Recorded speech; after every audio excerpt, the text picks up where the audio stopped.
l'enregistrement. D'accord. Une fois à temps, voilà, c'est bon. Ok, d'accord, merci. Bon, je salue le professeur Jude Maï, je sais encore. Et puis, docteur Christophe Providence, je salue chaudement. Donc, aujourd'hui, nous avons le plaisir d'évaluer le travail de M. Pierre Richard Jean-Louis. Donc, M. Pierre Richard Jean-Louis, il a travaillé sur la direction, sur la baguette du docteur Jude-Marie Saint-Martin. Le mémoire soumis à notre appréciation porte sur un sujet à la fois pertinent et d'actualité. Donc, c'est intitulé Coopérative et réduction de la pauvreté, cas de la commune de Jacmel. Donc, voilà, le jury est composé comme suit. Docteur Christophe Providence, rapporteur. Docteur Jude-Marie Saint-Martin, directeur de mémoire. Et moi, votre serviteur, Jean-Serge Gualmonor, pour la présidence. Donc, conformément à la tradition académique, cette soutenance nous donnera l'occasion d'entendre l'exposé du candidat, de dialoguer avec lui sur ses choix méthodologiques, ses résultats et leurs implications avant que le jury ne délibère. Donc, je rappelle, messieurs et dames, que la soutenance est un moment à la fois scientifique et solennel. Elle marque l'aboutissement de plusieurs années de formation et ouvre une étape nouvelle dans la carrière académique et professionnelle du candidat. Donc, sans plus tarder, je donne la parole à l'étudiant, M. Pierre Richard Jean-Louis.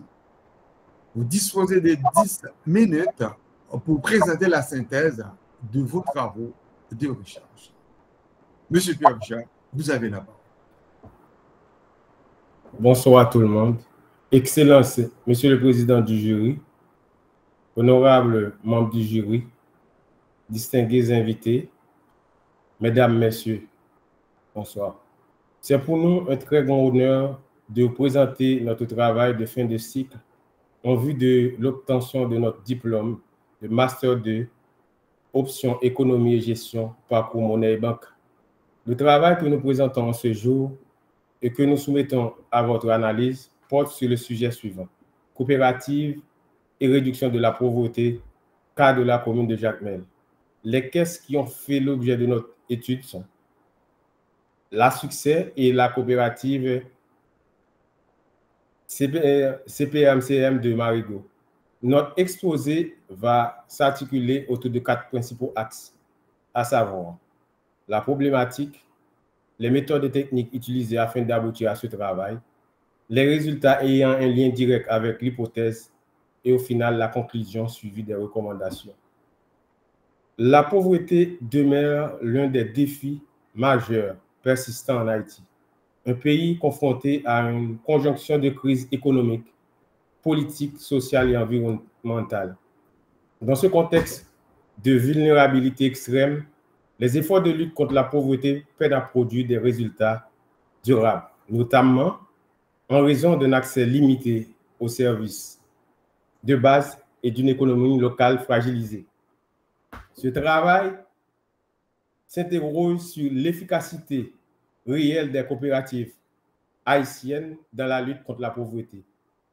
La problématique centrale est formulée comme suit: dans quelle mesure les coopératives en Haïti, et plus particulièrement celles de la commune de Jacmel, contribuent-elles effectivement à la réduction de la pauvreté et comment la qualité de leur gouvernance influence-t-elle cet impact?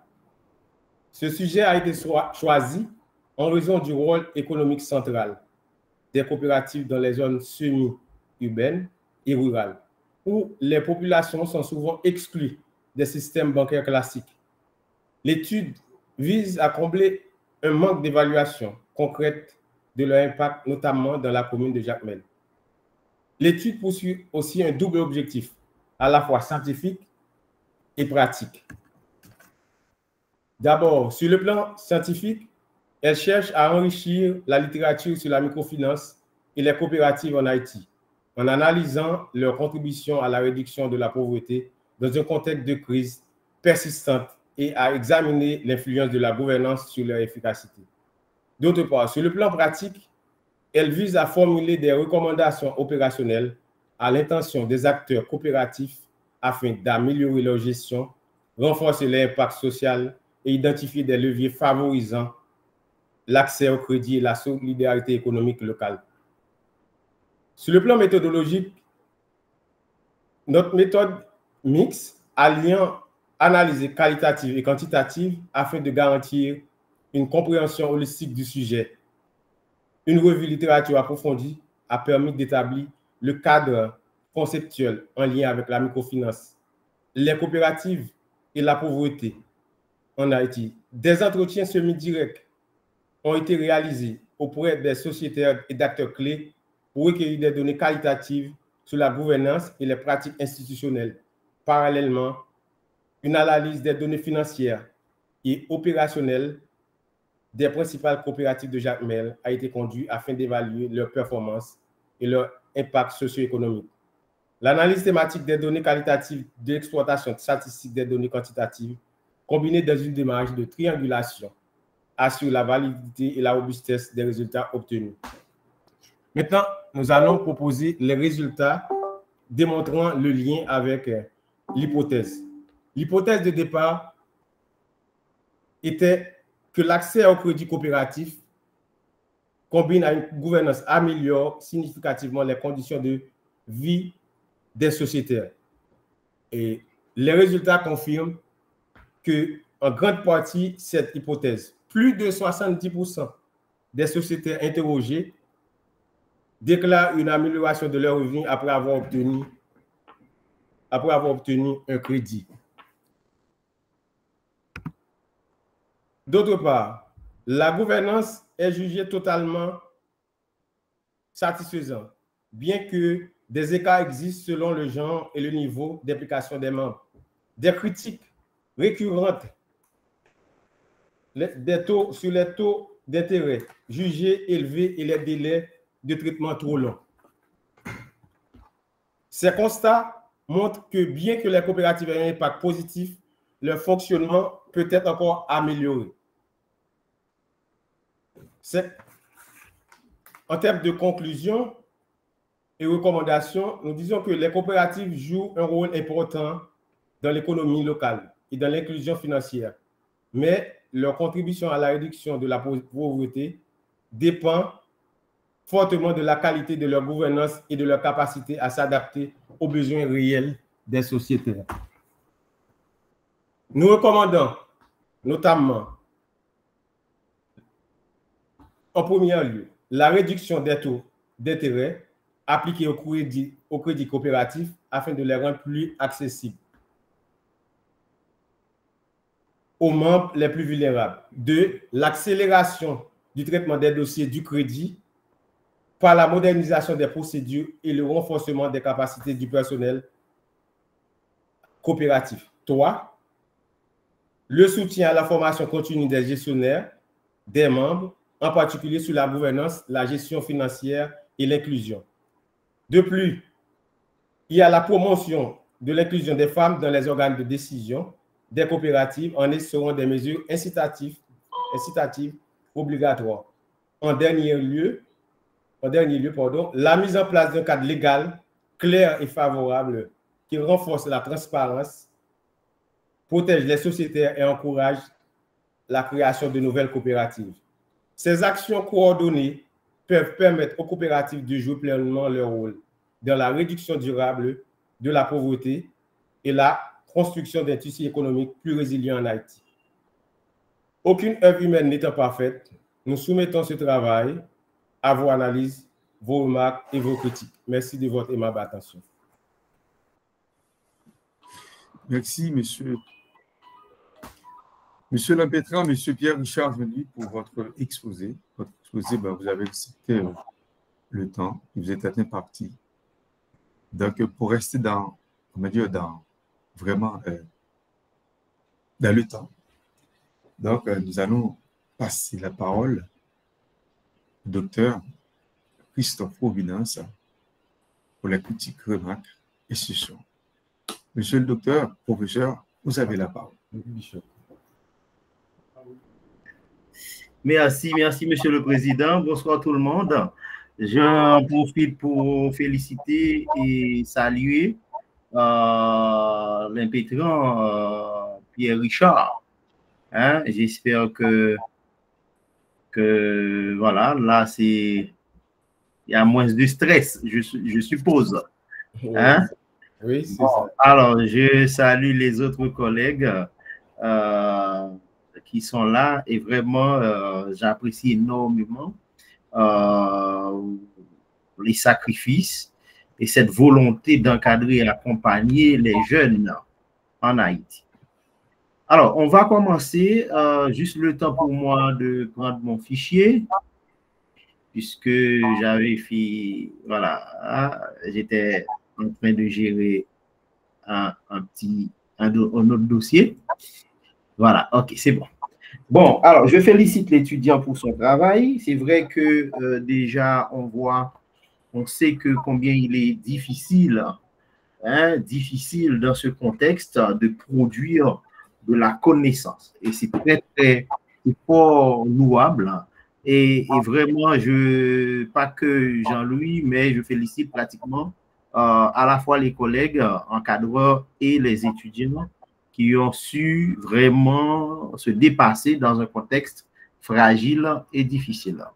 Bon, comme on le sait déjà, l'exercice, c'est pour permettre à ce que l'étudiant puisse améliorer son travail par la suite. Parce que c'est ça aussi le but du jeu. Quand on accepte la soutenance, c'est que le travail respecte au moins, j'insiste là-dessus, un minimum. Et grâce aux interventions des membres du jury, l'étudiant va pouvoir améliorer son texte. Alors, donc, dans ce sens, je vais faire des remarques à la fois sur le plan de la forme et du fond. Et à la fin, je me proposerai de rappeler les éléments sur lesquels l'étudiant devrait s'appuyer pour vraiment améliorer son travail.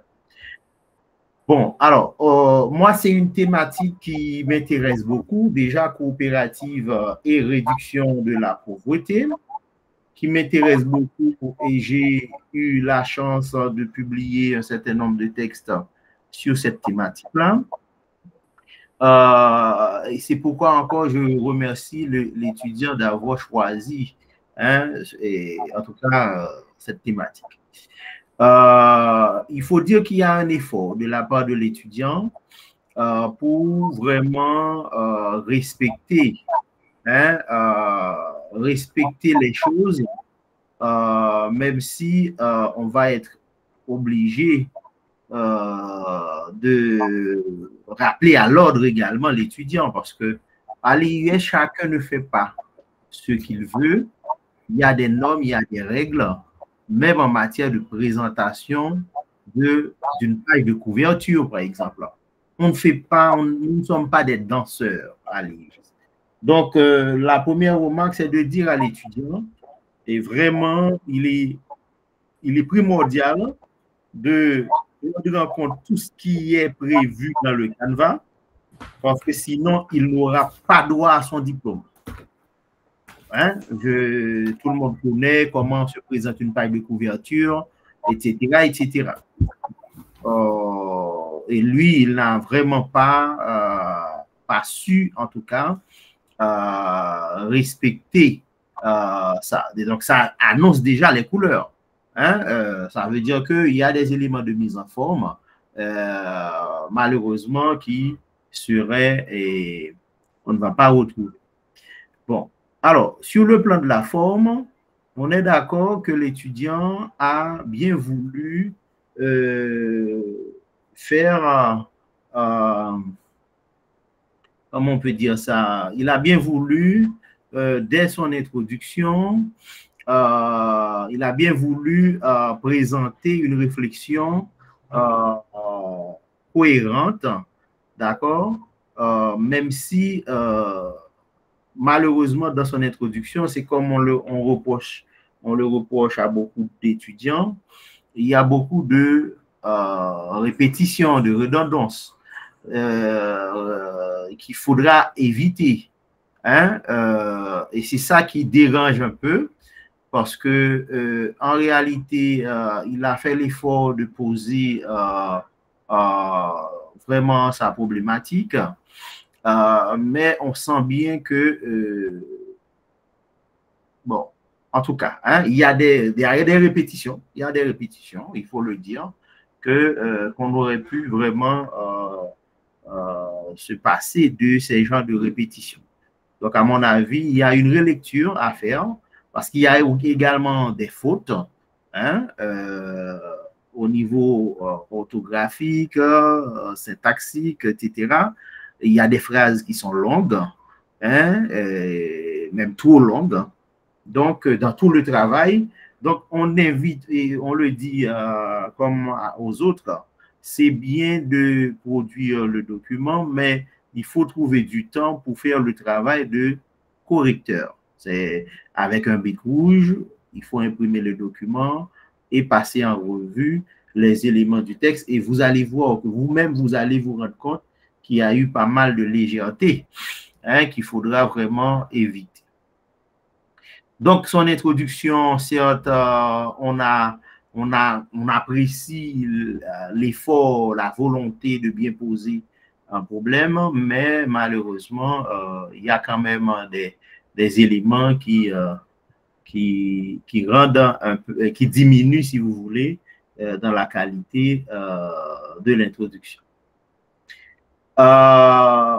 Autre élément, toujours sur le plan de la forme, on peut reconnaître aussi en tout cas ces efforts, on reconnaît ces efforts pour vraiment bien citer. Hein? Bon, il a visiblement, en tout cas, il avait bien suivi le cours de méthodologie, on dirait. Hein? Pourquoi? Parce que dans les références, dans le corps du texte, et c'est ce qu'on demande aux étudiants, c'est de vraiment ne pas faire les références en note en bas de page, mais selon le style à pas de bien insérer les références. Donc, il y a un effort, on reconnaît ça, et j'ai l'impression que c'est automatisé, mais juste le temps de vérifier. Donc, c'est malheureusement, hein, il n'a pas fait, comment on peut dire ça, de manière automatisée dans Word. Donc, quand on regarde dans la bibliographie, et j'inviterai l'étudiant à encore une fois se référer au Canva de l'IUS, parce que dans sa bibliographie, d'ailleurs, il met bibliographie au pluriel, hein, ce qu'on ne fait pas généralement, d'accord, et il y a les références ne sont pas complètes vraiment. Alors, c'est ça le danger quand on veut appliquer les règles. Si dans le corps du texte, on fait les choses proprement, mais il faut que dans la bibliographie, que les références soient complètes. Sans ça, eh bien, le travail a un sérieux problème. Je pense que l'étudiant doit vraiment faire un nettoyage, de revoir totalement, j'ai envie de dire, la bibliographie, totalement, la bibliographie. Parce que là, c'est des fois, il met des noms d'auteurs en majuscules, des fois, il écrit ces noms-là normalement, etc. Donc, le Canva, c'est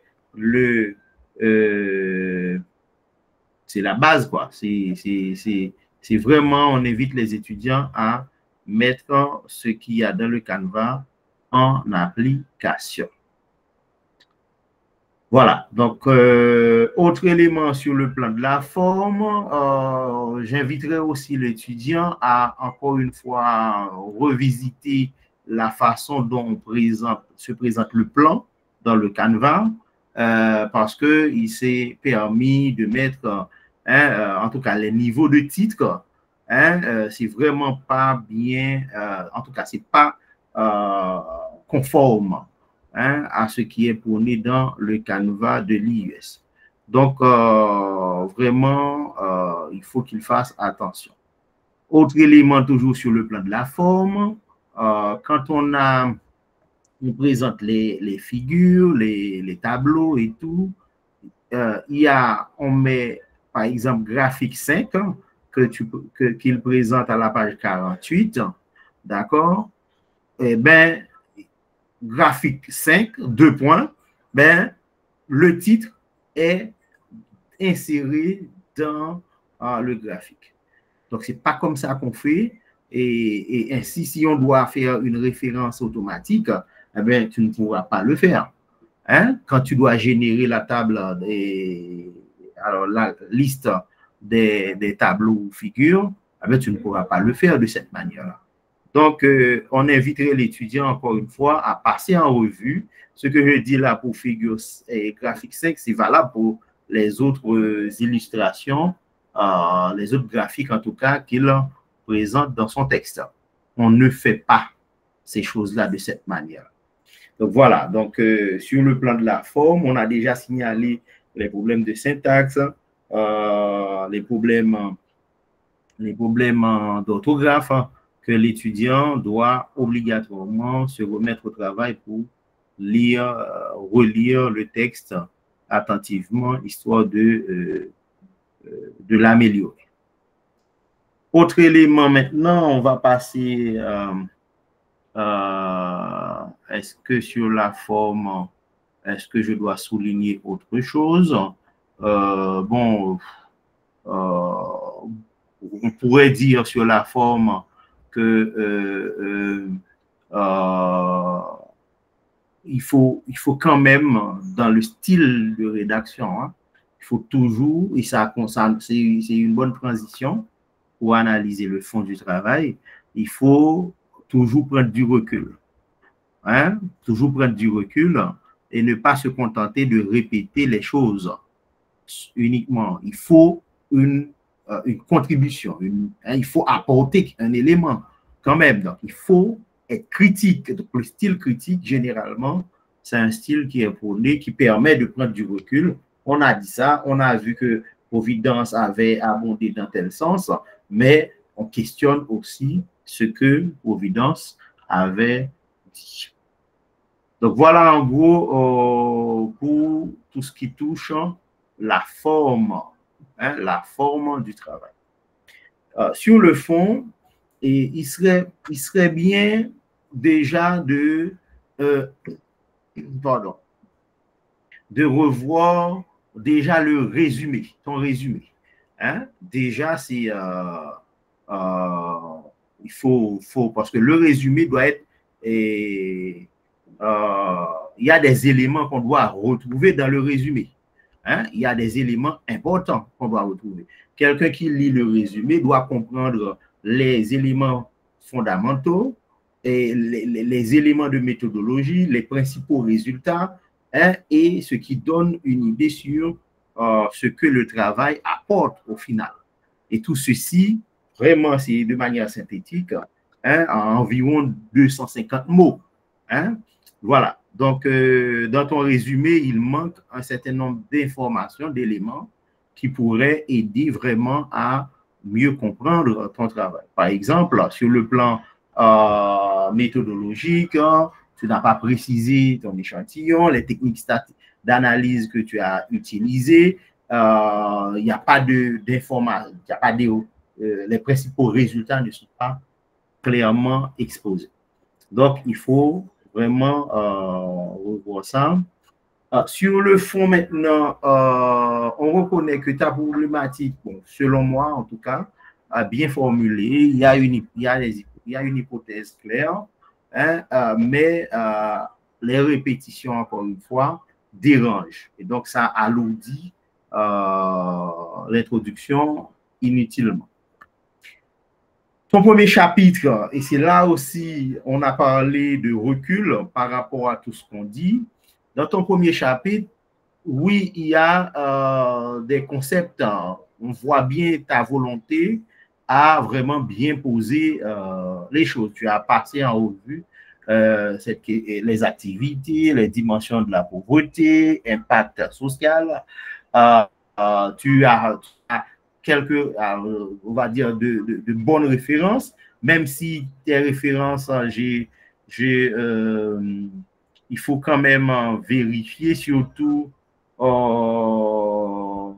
le texte de 2022, hein, mon texte en 2022, il faut vraiment vérifier hein, qu'il s'agit du bon titre, hein, parce que là, ce n'est pas le cas. Donc, tu as des références variées, tu utilises CEN, les travaux de Providence, la Banque mondiale, etc. D'accord?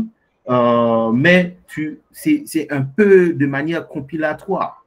Hein? Il faut vraiment, et ça concerne tout le monde, hein, il faut vraiment développer l'esprit critique, faire un petit débat critique pour montrer ou positionner le travail de Providence par rapport aux autres, par exemple. Hein? Parce que ce n'est pas la même chose. Tout le monde ne répète pas la même chose. Donc, ça manque. J'espère avec ton directeur, tu vas pouvoir préciser hein, cet aspect-là dans le texte la prochaine fois. Dans ton chapitre 2, qui est dédié à la méthodologie, hein, et on peut dire on a bien vu ton échantillon, même s'il faut encore une fois toujours justifier, puisque quelqu'un qui fait une recherche veut démontrer en réalité quelque chose. Donc, on apprécie l'effort puisque ton échantillon, bon, je sais que les étudiants, à ce moment-là, surtout dans cette période-là, combien il est difficile d'aller collecter des données sur le terrain ou de faire des choses, quoi. Bon. Par contre, oui, on voit bien qu'il y a une volonté, il y a les outils, il y a les variables que tu as opérationnalisées, hein, vraiment. Et pour cela, tu as même présenté ces variables-là dans un tableau. C'est très bien, ça aide vraiment à comprendre ce que tu as voulu faire. D'accord? Et ce tableau, si je me rappelle bien, c'est à la page 39, normalement, tableau d'opérationnalisation, où tu as mis un ensemble d'indicateurs. Si je m'abuse. Bon, de toute façon, c'est ton texte, tu as le document en main. Bon, bref, c'est pas ce qui est important. Maintenant, au niveau des outils maintenant, hein, on ne sait pas vraiment. Hein, on ne sait pas vraiment parce qu'il n'y a pas ou très peu d'indications hein, sur les outils statistiques réellement utilisés. Hein, quel est le modèle? Et c'est ça ma première question. Précise pour nous le modèle d'analyse statistique que tu as réellement utilisé. Hein? J'ai vu, mais c'est comme si tu annonces le modèle logique, mais dans l'application, je ne vois pas bien comment tu as fait pour l'appliquer dans ton travail. Tu vas nous dire, peut-être c'est là, on va voir. OK? Au niveau de tes résultats, certes, tu présentes, comme je l'avais déjà dit, des graphiques, des tableaux. Oh, il y en a pas mal. Hein? Bon, même si, encore une fois, n'oublie pas les remarques sur quand on présente une illustration, il y a le titre, il y a le corps et il y a la source. Hein? Mais ce n'est pas le titre comme on veut, comme tu l'as présenté là. Il faut revoir ça. Maintenant, l'analyse, on a compris, c'est ça le plus grand problème. Hein. Les étudiants en master restent au niveau d'une analyse descriptive, ce qui montre clairement qu'il y a des choses à décrire, à présenter, tandis que ce qu'on attend d'eux, c'est un peu plus que ça. Hein, c'est un peu plus que ça. Il faut vraiment, à l'aide des tests statistiques, démontrer les choses, faire une interprétation critique hein, de ce que tu as pu collecter comme données. Hein, et là-dessus, tu vas nous dire, deuxième question, par rapport à ce que tu as pu collecter sur le terrain comme données, est-ce que tu peux nous dire en peu de mots, qu'est-ce que ça t'a appris? Qu'est-ce que tu peux affirmer? Qu'est-ce que tu peux nous dire sur les véritables résultats que tu as pu et qui découleraient, hein, bien entendu, de cette analyse, juste pour voir comment est-ce que toi-même, tu peux prendre du recul par rapport, en termes d'interprétation, voire d'analyse, à ce que tu as pu collecter sur le terrain. Bon, alors, la conclusion, bon, la synthèse, j'aime bien, puisqu'il faut faire une synthèse. Il y a des recommandations, encore une fois, même question, si l'analyse est trop fidèle à ce que les uns et les autres pensent, eh bien, ça me pose un problème au niveau on va dire des recommandations. Les recommandations vont être vraiment très, très limitées, soit tombées du ciel, soit des choses que tout le monde se raconte sur le terrain. Donc, j'aimerais que tu reviennes sur les deux principales recommandations, hein, à partir de tout ce que tu as toi-même pu trouver sur le terrain. Hein. Donc, il y a très peu de discussions sur les limites, hein, sur les, ou même sur ce que toi-même tu as, comment on peut dire, les limites même, hein, de ce que tu as fait. Hein. Donc, il faudrait nous dire deux mots sur les principales limites de ce que tu as fait, hein, comme travail. Et comme on est dans un contexte assez spécial, est-ce que tu as eu vraiment un certain nombre de difficultés à aller collecter des données, analyser? Si tu peux nous parler des stratégies éventuelles que tu as toi-même utilisées pour véritablement aller jusqu'au bout. Hein? Alors, je pose la question, c'est pour aussi montrer que en dehors de tout ce que se dit sur Haïti, sur les pays comme, en tout cas, Haïti et les pays comme, voilà, Haïti, pour au moins montrer que quand même, il y a des stratégies, hein, en tout cas, peut-être à développer pour avancer. Et ça, c'est à tout, et c'est vraiment, ça peut être même utile aux autres étudiants. Alors, je vais terminer, Monsieur le Président, sur son instrument ou ses instruments de collecte de données, son instrument de collecte de données qui s'adresse, pour ne pas dire de bêtises, aux sociétaires. Hein? Bon. Alors, moi, j'ai toujours du mal à accepter quand un étudiant pose une question et puis il y a deux modalités, hein, de réponse, oui, non. Hein? Moi, je ne sais pas. Et donc, il va nous dire, et là, je m'arrêterai là-dessus, il va prendre, je ne sais pas moi, n'importe quelle réponse pour nous dire qu'est-ce que oui ou non apporte. Comment est-ce qu'il a fait pour analyser quelqu'un qui dit oui, avez-vous, alors, on va dire, avez-vous bénéficié d'un prêt et de la coopérative, oui ou non?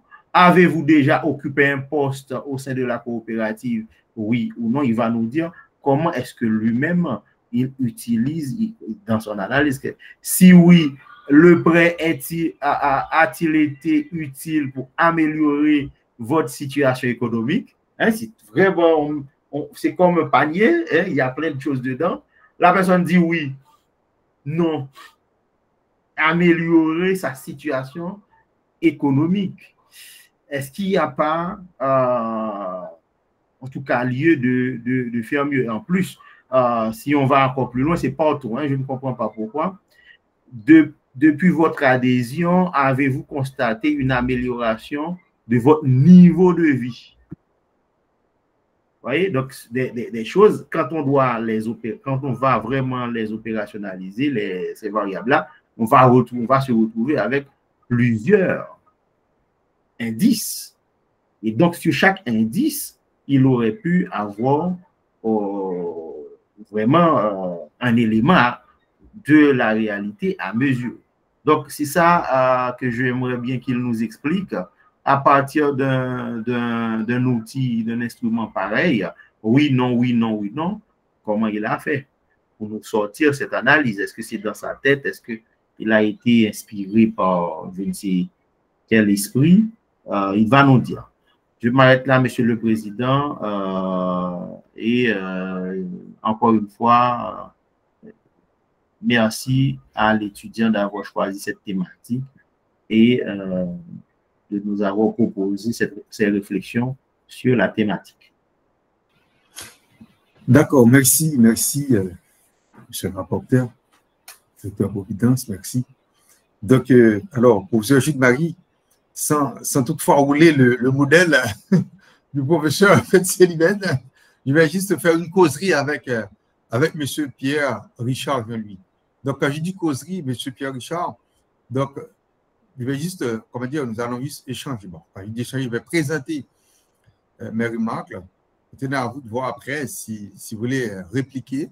Et si vous jugez, bon, les remarques sont pertinentes, ou du moins ça peut apporter des valeurs ajoutées de votre travail. Donc, voilà. Bon. Sans plus tarder, déjà, je vous dis merci du fait que, alors, merci et félicitations de travailler. Félicitations puisque, après vos études, vous pensez à faire un travail scientifique, même si c'est vrai sur le plan professionnel et personnel, c'est pour avoir un diplôme, mais quand même, vous êtes en train, comment dire, d'apporter votre coup de part à la science.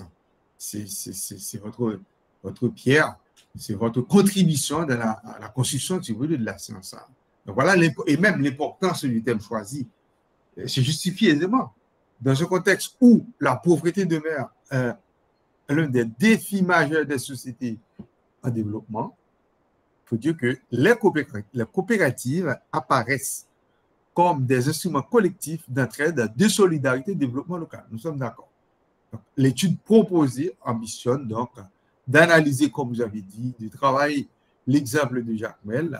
Alors, à travers l'exemple de Jacmel, vous avez présenté Jacmel comme exemple. Donc, votre contribution potentielle des coopératives, la contribution potentielle coopérative à l'amélioration des conditions de vie et à la lutte contre la pauvreté. Donc, c'est louable, c'est bien. Donc, voilà, je tiens encore à vous féliciter, monsieur Le Pétran, d'avoir porté votre réflexion sur les problématiques aussi cruciales que celle de la coopérative, particulièrement le lien bien-être de la population locale, ça dit jamais. Mais toutefois, en lisant votre travail, j'ai observé, en mon sens, des choses qu'on doit partager ensemble, donc pour pouvoir embellir votre travail, à mon sens. Dès le commencement de votre travail, dans le résumé de votre travail, vous avez écrit, et je cite, vous dites, ce mémoire vise à analyser le rôle des coopératives d'épargne et de crédit, notamment la Caisse populaire Succès et la Caisse populaire Ressources Confiance de Marigot dans la lutte contre la pauvreté de la commune de Jacmel. Je ne sais pas si vous voyez ce qu'il dit. Donc, vous dites, les deux sont à... Alors, c'est ce que j'ai compris, je ne sais pas si c'est ça. Les deux sont à Marigot, mais les deux contribuent dans la lutte contre la pauvreté de la commune de Jacmel. Et dans votre travail, vous dites que vous travaillez des caisses qui sont à Jacmel. Bon, peut-être s'il y a une sorte comment dire, de pattern, comme je veux le mot, de liaison, de lien entre Marigot et Jacmel à travers ces deux caisses, je ne sais pas. Comme nous savons, Marigot et Jacmel sont deux communes distinctes. Bon, ça, c'est ce qui m'a, comment dire, attiré mon attention. Ben, vous, je ne sais pas si vous avez quelque chose à écrire là-dessus. Autre chose, monsieur Joly, c'est que dans le contexte historique et dans le contexte de votre travail, historique et conceptualisation, dans le premier chapitre, vous rattachez l'émergence de coopératives à la révolution industrielle. Nous sommes d'accord. Bon, c'est même l'histoire de la pensée économique, c'est même théorisé et conceptualisé par Marx avec la révolution industrielle. Donc, il y a une sorte d'incompatibilité entre la main-d'œuvre et la machine étant plus rapide que l'homme. Donc, l'homme n'arrive pas à aller au rythme de la machine. Donc, on demande pitié pour les pauvres salariés, pour les pauvres employés. Donc, c'est ça. Je suis d'accord avec vous. Ben, de là, on dit, ben, on fait ce qu'on appelle, il y a la conscience, la conscience. On met d'accord pour barrer la route au capitalisme, pour dire non, c'est pas possible. Ben, quand nous savons, nous, dans le cas d'Haïti, parce que c'est vrai, vous avez fait l'historicité dans le cas d'Haïti, mais je ne sais pas si vous allez être d'accord avec moi. Donc, si dans les pays de l'Europe, c'est la révolution industrielle qui a suscité les gens à la formation, le mouvement coopératif, mais dans le cas qui nous concerne en Haïti, quand nous savons, ben, Haïti n'était pas encore la révolution industrielle, nous sommes plutôt dans la logique communautaire héritée des pratiques paysannes comme combite, solidarité locale, etc. Ben, dans le cas qui nous concerne, qu'est-ce qui a poussé nous, les Haïtiens, à rentrer dans la logique? Est-ce que c'est parce que, ben, à travers le monde, on fait de la coopérative, nous faisons aussi de la coopérative, même si, dans le travail, vous avez dit, eh bien, l'histoire de la coopérative haïtienne, si vous faites de la solidarité, vous faites l'entraide entre les gens, mais est-ce que ça suffit?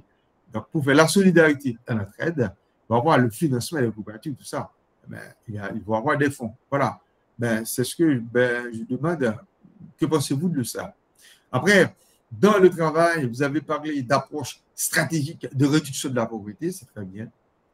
Vous avez essentiellement décrit, comme vient de dire monsieur le docteur Providence, le rapporteur, vous faites beaucoup de descriptions de votre travail. Vous décrivez, mais vous n'analysez pas vraiment la phase critique. Vous ne faites pas ça.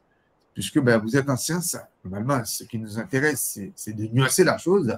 C'est parce que ben, on dit telle chose, vous répétez aussi. Donc, approche stratégique et réduction de la pauvreté, vous avez dit ben, dans le cas d'Haïti, comment ça a été. Mais l'idée pour nous, vous dites que ça a été financé par, je crois, par la Banque mondiale, etc. Mais est-ce que là, dans le cas d'Haïti, ben, la stratégie était la tête pour la réduction de la pauvreté? Vous ne faites que citer les auteurs qui parlent de la pauvreté, etc. etc. Ben, quand même, comme nous savons, il y a des théories pour la réduction de la pauvreté, la théorie du capital social, Boutman, des années 93, et d'autres, Joseph Stiglitz, West, en 1981, même la théorie de la pauvreté structurelle avec Sen, donc tout ça. Après, bon, je ne vais pas, comme je vous ai dit, nous sommes en train de faire une sorte de causerie. Donc, cette causerie, c'est juste pour améliorer votre travail. Donc, ce n'est pas pour vous apporter des stress, mais c'est juste pour dire, si vous voulez aller plus loin dans ce sujet, il faut tenir compte de cela. Là, vous avez vraiment de la valeur ajoutée, parce que là, on commence, mais vous-même, vous mettre des pierres pour aller plus loin. Vous montez sur les épaules des autres pour aller plus loin. Vous dites, mesure de l'impact. Dans le travail, dans votre travail, vous allez des mesures, vous avez les impacts. Mais comment faire pour mesurer les impacts? Donc, encore, vous citez des auteurs, mais sans pouvoir montrer comment les éléments. Est-ce qu'il y a eu des impacts? Comment faire des impacts? Comment les impacts, les conséquences de ce mouvement dans le cas d'Haïti ou même dans les coopératives dans le sud-est, ce n'est pas soit à Marigou ou à Jacmel, comme je viens de vous dire dans l'approche que vous avez fait. Donc, il y a, dans l'impact aussi, il n'y a pas assez d'indicateurs pour prouver qu'il y a eu vraiment de l'impact. Donc, après, je me suis dit, ben, vous faites de l'analyse financière et macroéconomique dans le cas des coopératives. D'après vous, Parce que dans un chapitre, bon, là, je crois que c'est le dernier chapitre, où vous montrez la performance, la rentabilité, la croissance économique des coopératives.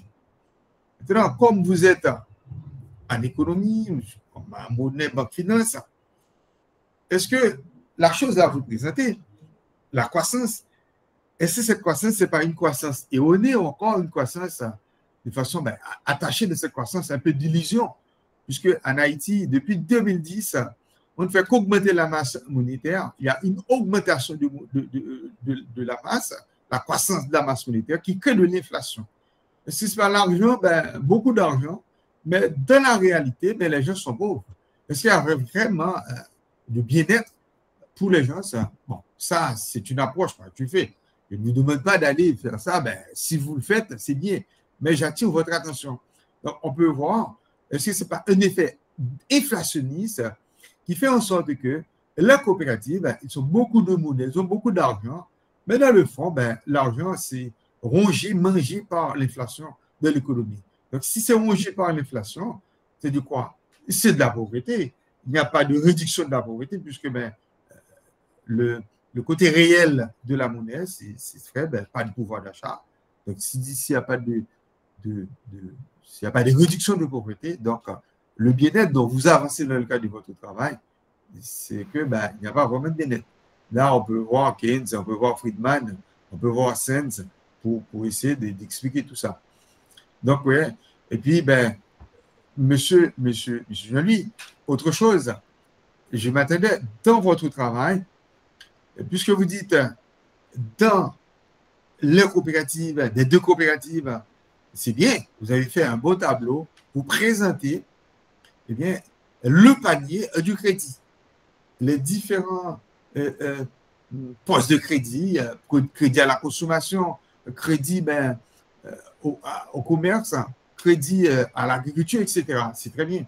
Mais je m'attendais à ce que vous faites, pas même un calcul d'élasticité, mais quand même, vous pouvez présenter, vous dites, de tous ces crédits, crédit à la consommation, crédit agricole, crédit au commerce, etc., etc. Quelle est la préférence des demandeurs de crédit dans le lot de crédit, dans le panier du crédit, quel crédit est favorisé, préféré des autres? Là, ça nous permet de voir, par exemple, ça nous permet de mesurer ou bien de voir, de vous aider même vous-même. Eh bien, est-ce qu'il y a vraiment du bien-être? Je vous donne l'exemple. Je m'explique.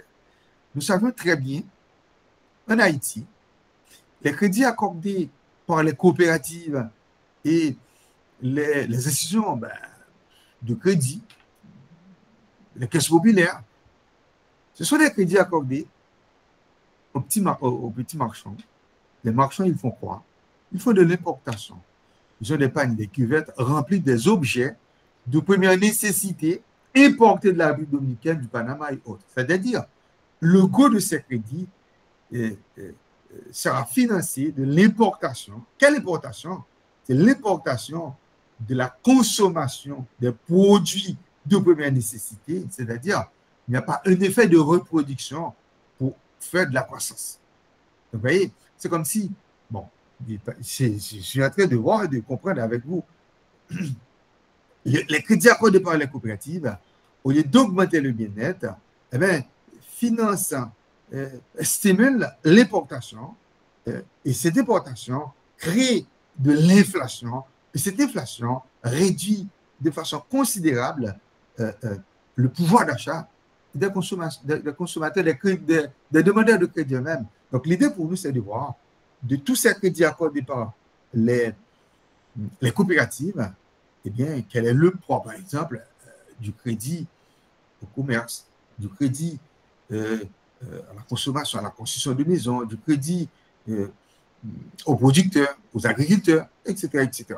Donc, voilà, il y a plein de choses que je peux passer en revue, quand même, comme je ne peux pas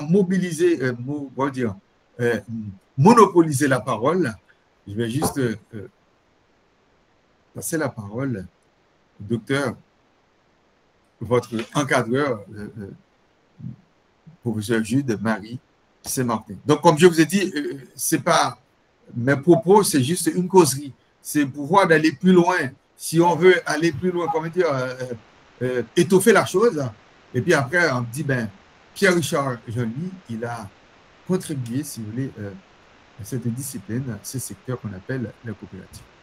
Et bien voilà, je dis merci. Donc, professeur Gilles-Marie, vous avez la parole. Merci, Monsieur le Président. Donc, et je tiens à féliciter donc Pierre-Richard Jean-Louis donc pour le travail. Normalement, c'est un travail donc, potable. Dès qu'on l'a accepté donc à l'IUS, c'est un travail potable, mais donc il faut quand même des corrections. D'ailleurs, je l'avais déjà dit donc à Pierre-Richard au moment de lui donner donc le mandat donc et soumettre son travail. Je lui avais dit que le jury va lui faire donc beaucoup de remarques. Et puisque normalement on était obligé de déposer donc les mémoires, mais le temps nous faisait la guerre.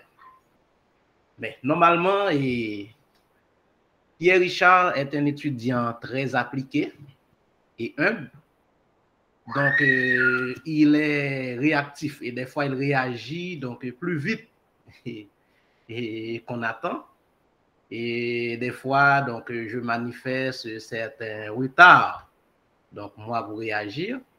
Mais il m'appelle toujours donc, pour me rappeler qu'il a soumis donc, son travail, donc je dois réagir. Donc, c'est une qualité normalement exceptionnelle. Bien que dans la période de collaboration, il y avait donc une coupure. Donc, je ne sais pas pourquoi. Donc, c'est pourquoi je crois que Pierre-Richard a déposé donc, le mémoire. Et exceptionnellement, donc, il n'avait pas respecté le délai, normalement. Parce qu'il devrait déposer le mémoire 30 juillet, je crois. Donc, on lui avait donné donc, un certain nombre de jours, puisqu'il rencontrait, à mon avis, donc, certaines difficultés techniques. Pour lui, à un certain moment, il y avait une déconnexion avec l'IUS, son email, et l'étudiant ne fonctionnait pas. Donc, c'est pourquoi je crois, donc, à la fin du mois de juillet, donc, je crois, donc, il avait déposé et il m'avait soumis la version définitive du document. Donc, j'ai apporté certaines corrections. Je lui avais dit de consulter donc, le canevas de l'IUS parce que je remarquais déjà beaucoup d'imperfections en termes de forme. Donc, il a pris en compte normalement certaines remarques. Mais à vrai dire, donc, le temps lui faisait la guerre. Donc, arrivé donc, à la veille pour le dépôt, donc, je lui avais dit donc le travail est acceptable, mais quand même, au moment de la soutenance, il va y avoir beaucoup de critiques, puisqu'il y a beaucoup de choses qui restent à faire donc, dans le mémoire.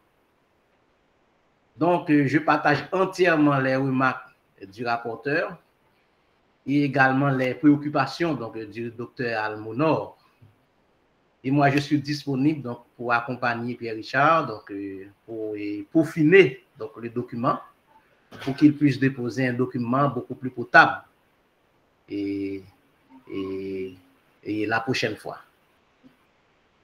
Merci, Monsieur le Président. Donc, je pense que Monsieur Jean-Louis donc, peut répondre aux nombreuses questions. Et donc, je pense qu'il a la capacité. Donc, merci. D'accord, merci, professeur. Donc, Monsieur Pierre-Richard, je pense que vous avez noté aussi les questions, les remarques, suggestions du professeur Dr Providence. Donc, vous avez la parole pour soit cribler ou encore accepter, parce que la science, vous êtes d'accord ou de ne pas être d'accord avec des arguments, bien entendu. Donc, vous avez la parole, Monsieur Jean-Louis.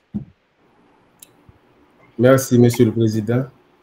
Et en effet, j'ai apprécié vos critiques et justement, le docteur Jude Marie Saint-Martin, en tant qu'encadreur, il m'a vraiment fourni ces informations. Il m'avait dit, bon, vous allez être la cible de nos parents professeurs et membres du jury, justement, il y a deux choses que je voulais porter attention. À Jacmel, là où je vis, nous avons à peu près 2 ou 3 mois depuis qu'il y a un problème d'Internet. Moi-même, j'étais déconnecté sur l'email de l'UIS. Je n'ai pas eu d'informations à temps.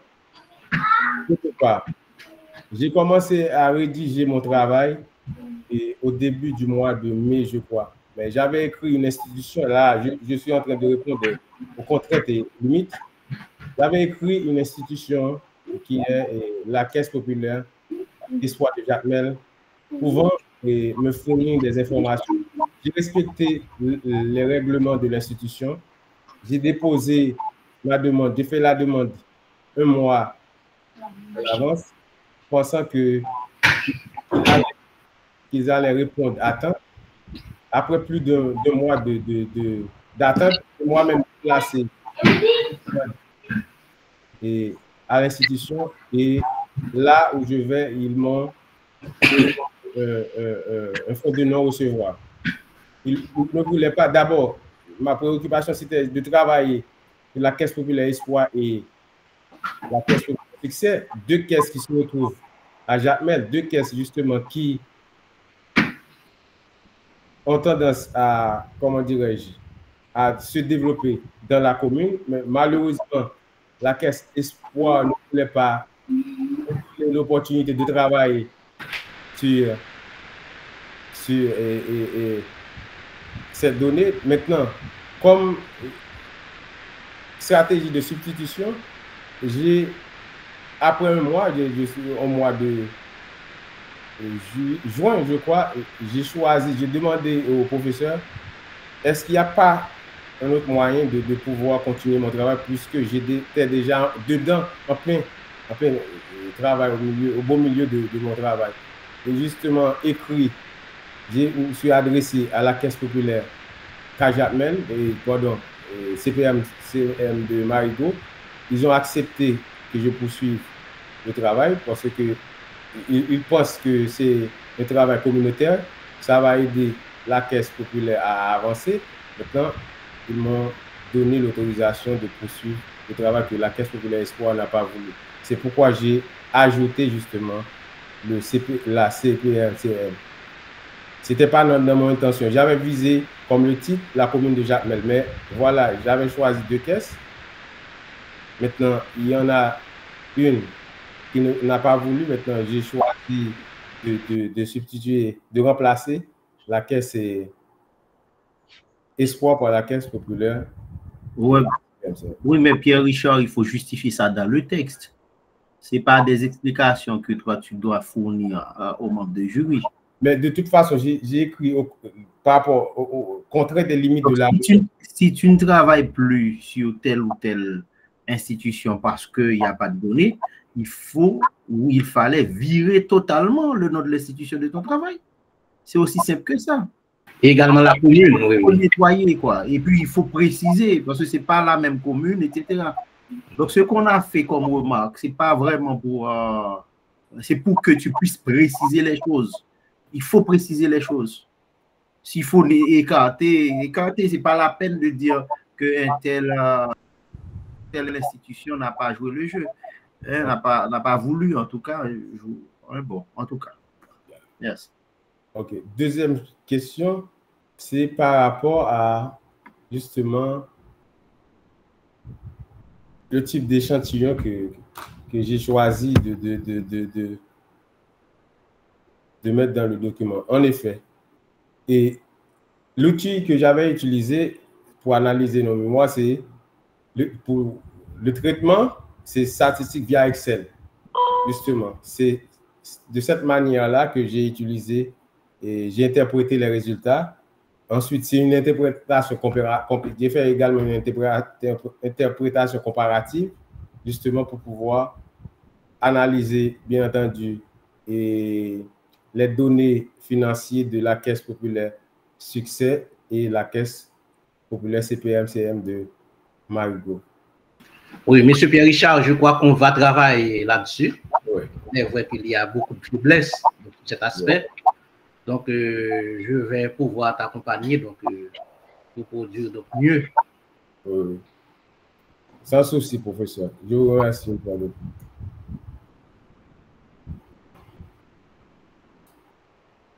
Ensuite, quelle est la question?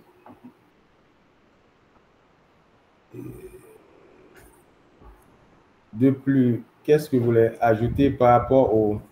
quel est le type de crédit que la population des deux caisses apprécie? Justement, et pendant tout le travail, moi-même, j'ai fait,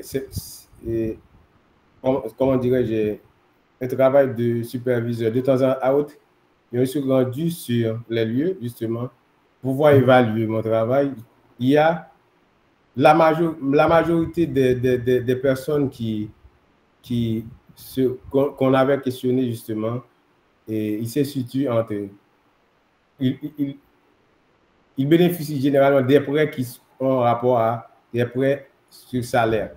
Par exemple, ils sont des employés, des professeurs, certaines personnes qui ont un salaire mensuel, des médecins, des infirmières et des enseignants également.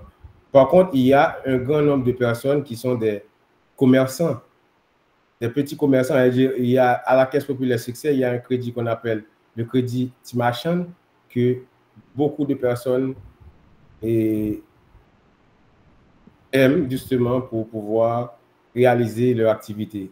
Ensuite, pendant tout le long du travail, j'ai discuté avec certaines personnes dans le sens qu'ils m'annoncent que généralement, quand ils font du crédit, ils font le crédit justement pour permettre à leurs enfants d'aller à l'école, pour permettre également... Bon, excusez-moi, monsieur Pierre-Richard, je pense que vous avez noté toutes les questions, remarques et suggestions du docteur Providence et moi-même. Vous savez qu'il y a le temps là qui nous fait la guerre, et puis donc je vous conseille d'attendre à nouveau l'enregistrement que vous allez avoir, et comme vous avez noté, donc de prendre en compte tout ça, et puis voilà, pour aller plus loin dans votre travail. Donc je ne sais pas si vous êtes de cet avis, monsieur le rapporteur. Si votre micro est fermé. Oui, tout à fait. Je pense que comme il a déjà les éléments, et son directeur s'est engagé aussi, et donc voilà. Il va améliorer son texte. D'accord. Bon, pour l'amélioration, et voilà, eh bien, déjà, nous vous souhaitons du courage. Donc, il ne faut pas décourager. La science, c'est comme ça. Et puis, encore, merci, monsieur le rapporteur. Merci, monsieur l'encadreur, Gilles-Marie Saint-Martin. On a beau travailler. Donc, notre mission est censée terminer, monsieur le rapporteur. Donc, vous allez passer la parole à d'autres intervenants. Voilà. Donc, mais je suis là. Je suis, comment dire, en background pour suivre le reste du débat. Merci beaucoup. Merci, professeur. Donc, encore, monsieur Pierre-Richard, merci. Merci à vous. Merci à vous.